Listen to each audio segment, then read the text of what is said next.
Ça c'est sûr, c'est dans les BPF. En plus, on s'est pris une pilule en inspection sur le sujet, il y a 5 ans. Mince, je trouve pas. Mais c'est sûr que ça y est.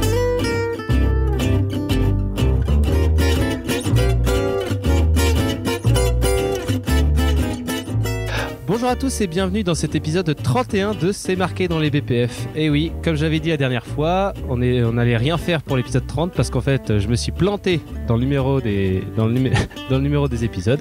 Donc l'épisode 30 c'était la dernière fois et on n'a rien fait. Alors aujourd'hui avec moi pour commenter les BPF. L'animateur de podcast. Je tiens les comptes à la perfection. Mais je me disais bien en l'écoutant qu'il y avait une erreur dans les numéros. Ben c'est confirmé. Mais bon, on rate pas un seul numéro des PPF et c'est ça qui est important. Alors avec moi, comme vous l'avez entendu, Arnaud. Comment ça va Arnaud ? Ça va très bien, écoute. Ravi d'être là encore une fois pour critiquer les BPF. Ouais, c'est ça. Nous on commente et toi tu critiques. Moi je suis le Grinch, ouais. Le GMP Grinch. Et avec Arnaud, il y a aujourd'hui Mélanie. Mélanie, comment ça va ? Ça va très bien. Je suis content d'être ici parce que j'ai écouté les derniers épisodes où je ne pouvais pas participer et j'aurais eu plein de choses à dire. Ah bah voilà. Je pense que là, j'espère qu'il y aura des choses à dire. Ah bah c'est certain. Avant de commencer, j'aimerais faire un petit coucou à l'ami Benjamin Boucher qui nous a fait un joli post sur LinkedIn et donc Benjamin Boucher il travaille chez l'IFIS pour la formation et donc du coup il poste régulièrement des choses assez intéressantes sur LinkedIn et il nous a fait un petit post où il dit qu'il y a effectivement plusieurs méthodes pour aborder les BPF. Donc il y a la méthode difficile où là on prend son courage à deux mains, on lit on les lit. La méthode est un peu plus courte, mais plutôt pratico-pratique, comme il dit, où effectivement, il faut trouver des applications au BPF au risque de parfois en louper. Et la méthode la plus ludique qui est nous écouter. Alors merci beaucoup pour ton post, ouais. Benjamin. Merci. Sachant qu'on a une quatrième méthode également ludique qu'on a travaillé à l'Académie de la qualité efficace, c'est la Memory Box. Alors Arnaud, est-ce que tu peux nous décrire une memory box, s'il te plaît ? Ouais, très simplement, une memory box, c'est une petite boîte avec à peu près 80 cartes, recto verso, avec des notions sur les BPF, et tous les jours, tu tires quelques cartes, et tu dois essayer de te rappeler l'information du verso qui correspond à l'information du recto. Et en fait, ça permet par la mémoire associative de réviser les BPF tous les jours sans s'embêter avec ça et de manière assez ludique. Voilà, donc si jamais... C'est bien résumé ? Parfait, je n'aurais certainement pas fait mieux. Donc voilà, si jamais vous êtes intéressé par une memory box, n'hésitez pas à nous contacter. Et puis du coup, on va plonger directement dans les BPF avec Mélanie qui va nous lire l'article 5.36. Allez, c'est parti. 5.36. Le rationnel ayant donné lieu à la sous-traitance de ces contrôles doit être justifié et documenté et les exigences suivantes doivent être satisfaites. Donc pour rappeler, on est dans la partie matière et gestion des sous-traitances avec le fournisseur. Point I. Une attention particulière doit être portée à la maîtrise de la distribution, transport, vente en gros, stockage et livraison, afin de conserver les caractéristiques qualité des matières premières et de s'assurer que les résultats de contrôle demeurent applicables à la matière livrée.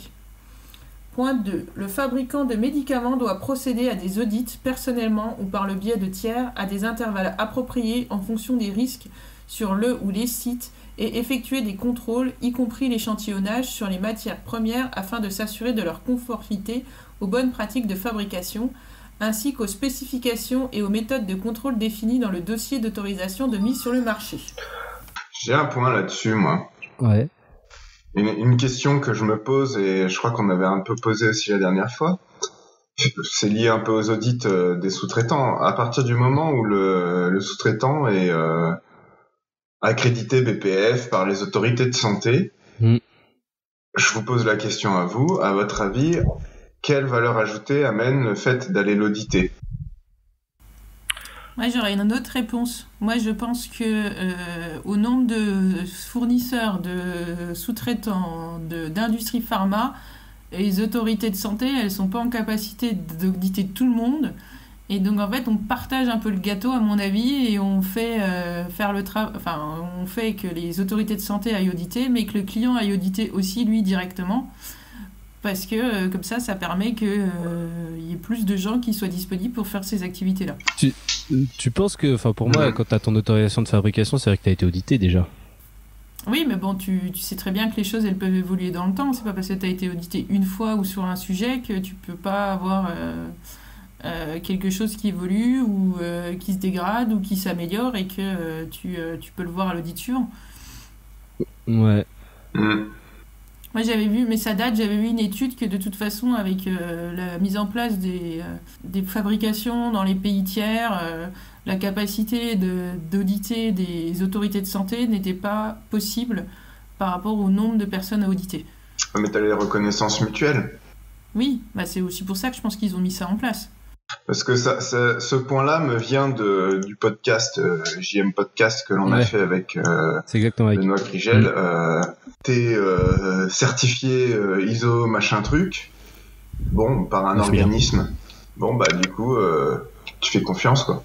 Je pense que l'audit, il est aussi là, aussi le prendre pour pas aller vérifier que la personne, le sous-traitant, le fabricant, fait des choses de qualité apte, mais c'est aussi un moment où tu peux échanger, comme tu disais, Paul-Adrien, tu vas aller voir toi en disant je voudrais comprendre ce que vous faites, comment vous faites ces contrôles-là, parce que nous, ça peut avoir un incident sur la qualité de nos produits, et puis tu peux aussi travailler avec ton fournisseur pour faire améliorer ta connaissance du produit et faire progresser ton produit, et pas aller juste en mode c'est bon, je suis resté une journée chez toi, j'ai vu 3 procédures, j'ai fait une visite et puis je considère que t'es apte et qu'on va continuer à commander chez toi. Je pense que cette relation-là, faut l'avoir aussi en relation partenariat. Voilà, je suis d'accord. Et quand tu vas en audit, tu partages, quoi.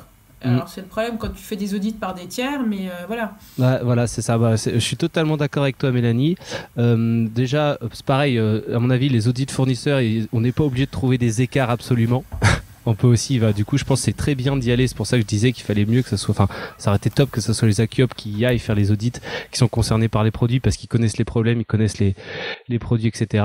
Et pour répondre à Arnaud aussi, c'est ok, t'es certifié, ça donne une manière de travailler, mais comme le disait Benoît, c'est pas parce que t'es certifié que tu fais du bon boulot, quoi.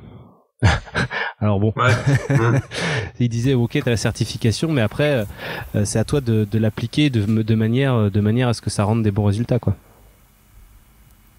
Puis je pense que c'est important d'entretenir une bonne relation avec tes fournisseurs, parce que si tu leur écris que quand t'as des non-conformités et que tu râles parce que t'as pas les infos que tu veux, parce qu'ils répondent pas assez vite, mais que tu connais pas sa structure, son organisation, c'est pas ça qui va te permettre d'entretenir une bonne relation. Mais par contre, si tu as des échanges réguliers... Ouais, mais moi là-dessus, je mettrais un bémol quand même, parce que c'est pas au travers d'un audit sur 2 ou 3 jours que tu vas vraiment créer une relation de partenariat avec un sous-traitant. Ça passe pas que par ça.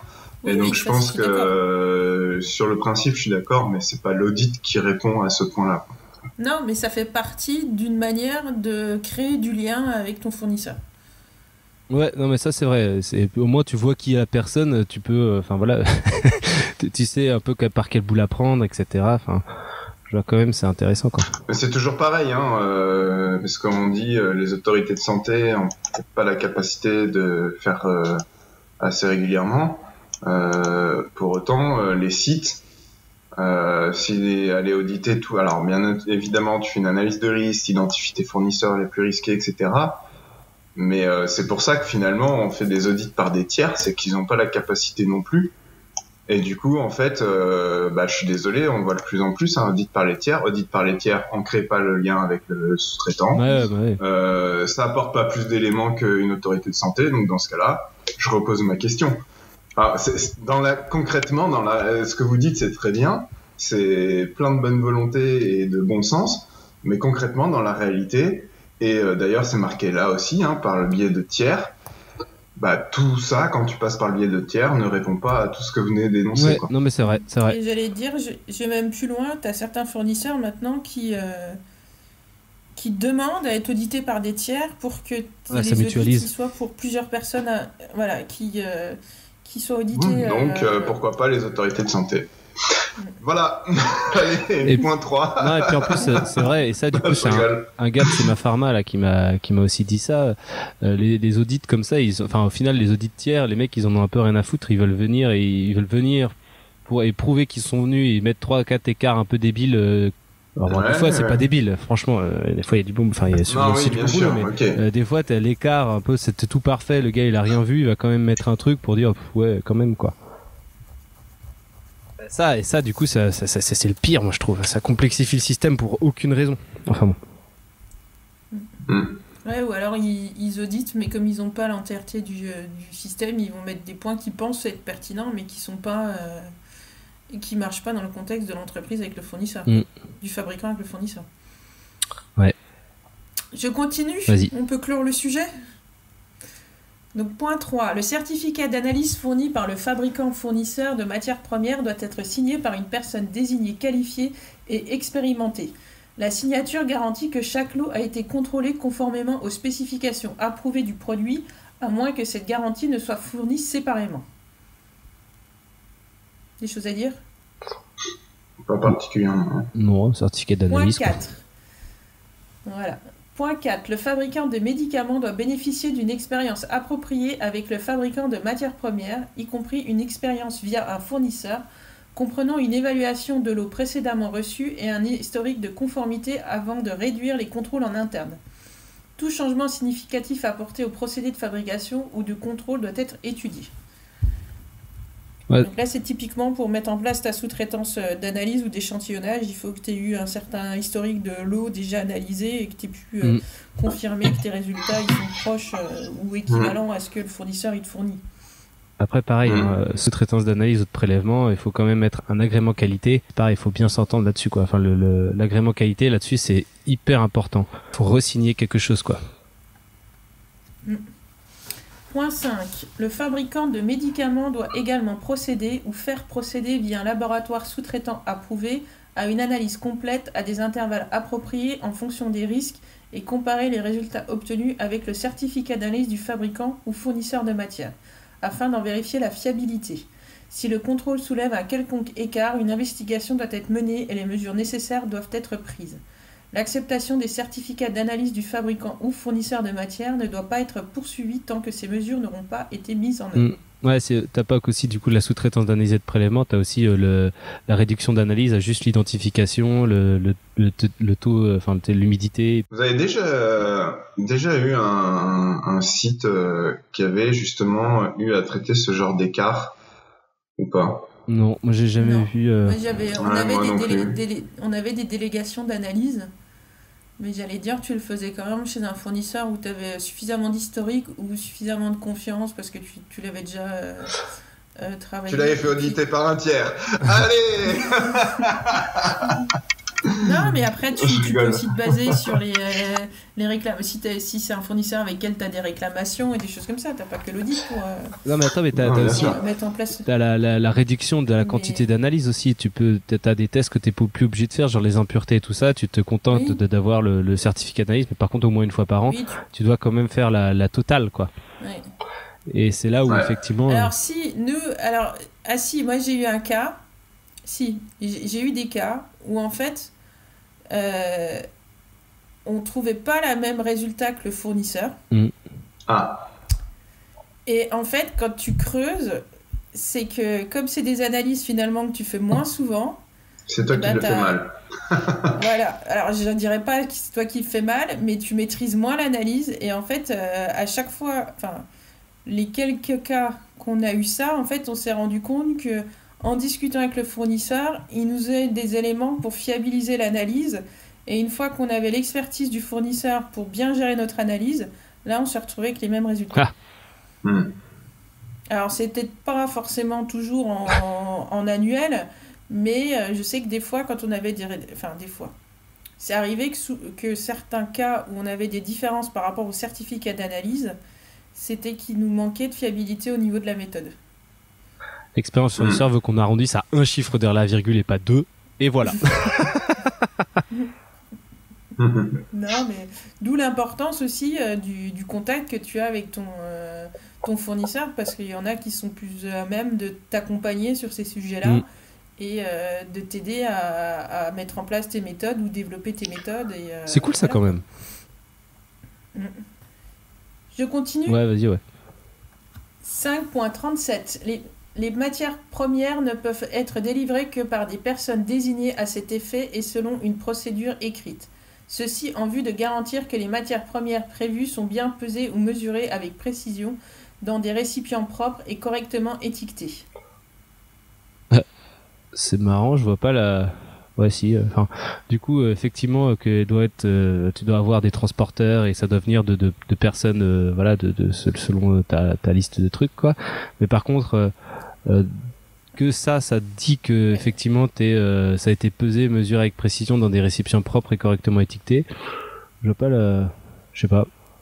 Ben, en fait, ça, c'est pas que la livraison. Je pense que c'est de ton passage de ton magasin à la prod, en fait. Là, on est déjà dans l'étape, la matière, elle est livrée et comment tu t'assures qu'elle est fournie en bonne quantité, dans de bonnes conditions à la production. C'était marqué au début qu'il fallait, à la livraison, qu'il fallait donner un petit coup, voire changer le contenant s'il était dégueulasse et le réétiqueter en interne. Ça, je pense que pour moi, c'est la centrale de pesée. Bah, c'est pour ça, hein, les matières ne peuvent être délivrées que par des personnes désignées à cet effet. Du coup, là, c'est les mecs qui t'apportent les matières. Donc, effectivement, tu as une liste avec des livraisons prévues et tu compares par rapport à ce que tu avais commandé, le bon de livraison versus le bon de commande. Est-ce que, du coup, ce gars-là, il est dans ta liste des fournisseurs agréés, blablabla. Et du coup, après, tu jettes un petit... Selon une procédure écrite, hein, parce qu'il faudrait pas oublier non plus d'alourdir un peu le système documentaire. C'est l'étape suivante pour moi. C'est le transfert de la logistique à la prod. C'est pas la livraison. Délivrer. Ouais, mais que les matières premières prévues sont bien pesées ou mesurées avec précision dans des récipients propres et correctement étiquetés. Donc c'est bien ton étape de pesée, ça. Ouais, c'est vrai. Ouais, c'est bizarre.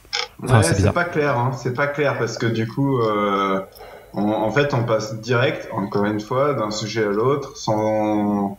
Voilà, on était dans les sous-traitants, d'un coup, bim. Je suis assez d'accord avec ce que dit Mélanie. Moi, j'aurais tendance à dire plutôt que c'est en interne. Ouais, non, mais c'est vrai. Tu passes tellement du coq à l'âne que... En gros, tu dois avoir une procédure de transfert du stockage après du stockage pesé, prod, quoi. Ouais. Bah, de toute façon, regarde, 5.38. La nature de chaque substance délivrée, ainsi que son poids ou son volume, doit être vérifiée indépendamment et la vérification notée. Donc là, tu vois, tu es vraiment dans ta gestion de préparation et de peser des matières avant la mise en prod. Ça veut dire quoi, vérifier indépendamment ? Bah, c'est qu'un autre mec ou un système informatique doit confirmer ce que tu as fait. C'est ça. Ok. 5.39. Les produits délivrés en vue de la fabrication d'un même lot doivent être rassemblés et étiquetés comme tels de façon visible. C'est là où sur le site, tu mets tout sur une palette. Ouais, ou dans un chariot de cache. Ouais. Dans un chariot, tu peux aussi préparer, tout mettre suivant comment tes pesées sont organisées, tu peux préparer tout. Mais du coup, ça doit être étiqueté. On a eu pas mal de fois la discussion des services, des sites où c'est tout informatisé. Tu étiquettes quand même ? Ouais, en fait, tu sais, t'as toujours cette espèce de feuille de livraison logistique qu'il y a sur ta palette que tu retrouves dans ton dossier de lourd pagin. Oui, et puis tu étiquettes que ta pesée, elle est prévue pour le lot X ou pour un lot, quoi. Parce que souvent, quand tu fais tes pesées, c'est que tu es en train de dire, t'as prévu déjà ton ordre de fabrication et tu sais sur quel lot tu vas fabriquer. Donc là, ce que tu vas étiqueter, c'est dans quel lot ça va rentrer. Tu